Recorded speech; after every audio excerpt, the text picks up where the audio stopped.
this guy's garage. Like and subscribe. The honourable leader of the opposition. When the Prime Minister doubled the debt, drove inflation and interest rates to their highest levels in a generation, he said he had no choice. Every penny he spent was necessary.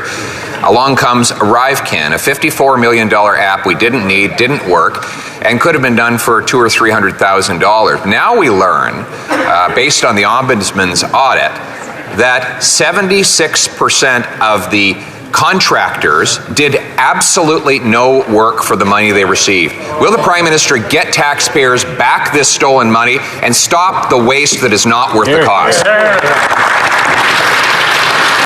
The Honourable Deputy Prime Minister and Minister of Finance. Mr. Speaker, Canadians have learned through bitter experience that when Conservatives talk about the public finances, what they're really talking about is cutting the government support Canadians depend on. What they are talking about is cutting early learning and childcare, which is supporting labour force participation at record levels in Canada, and by the way, making life more affordable for Canadian families. They want to cut dental care, Mr. Speaker. They want to cut essential investments in our green future. Indeed. The Honourable Leader of the Opposition. We want to cut waste and mismanagement that has risen to a level that is not worth the cost after 8 years of this Prime Minister. Speaking of wasteful, this Prime Minister loves to lecture Canadians on how they use energy. He says that he's just like every other Canadian when he stays with a friend at an $89,000 a week vacation. The average Canadian emits 15 tons of carbon per year. His trip emitted 100 tons of carbon in 1 week. Did he pay the full carbon tax on each ton he emitted for his luxurious vacation? The Honourable Deputy Prime Minister and Minister of Finance. Mr. Speaker, since we're asking questions of MPs, I have a couple of questions for the Leader of the Opposition. I'd like to know how much heating the 19-room government mansion that he lives in costs. That would be interesting for Canadians to understand. And, you know, the good news for Canadians is we're helping them with the cost of heating with the carbon rebate. So I want to know, did his family cash their carbon rebate check? It's almost $1,000. The Honourable Leader of the Opposition. I can tell the member that I pay for my own vacations and that of my family. And, Mr. Speaker, Canadians who pay for their own vacations are also paying too much for food. We have a bill, a common sense Conservative bill, C-234, that would take the carbon tax off the farmers that feed us and the consumers that desperately need to put nutrition on their table. Will the Prime Minister stop blocking the bill, pass this law so that Canadians can afford food? The Honourable Deputy Prime Minister and Minister of Finance. You know, Mr. Speaker, people who live in glass houses really should not throw stones.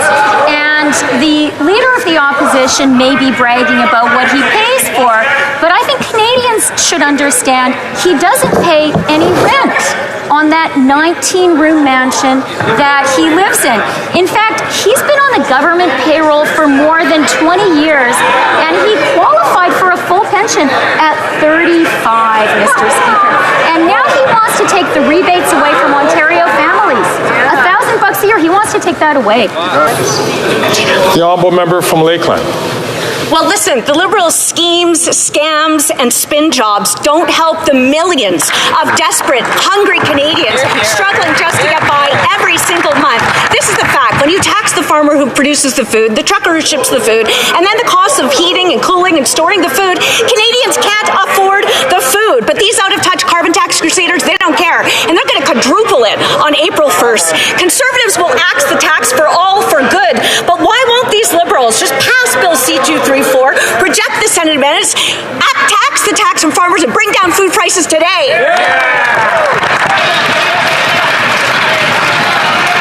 The Honourable Minister. Speaker, I'll tell you where Conservatives were focused just over a week ago. A who's who collection of Conservatives gathered for a pep talk from far-right U.S. commentator Tucker Carlson.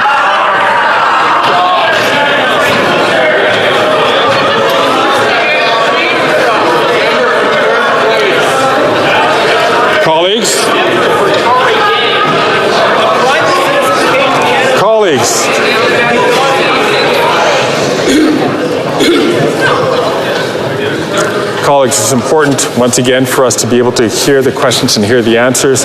I know that yesterday, if you will recall, there was a member who had complained about the noise level, which made it difficult, especially for people who need to listen to translation. The Honourable Minister.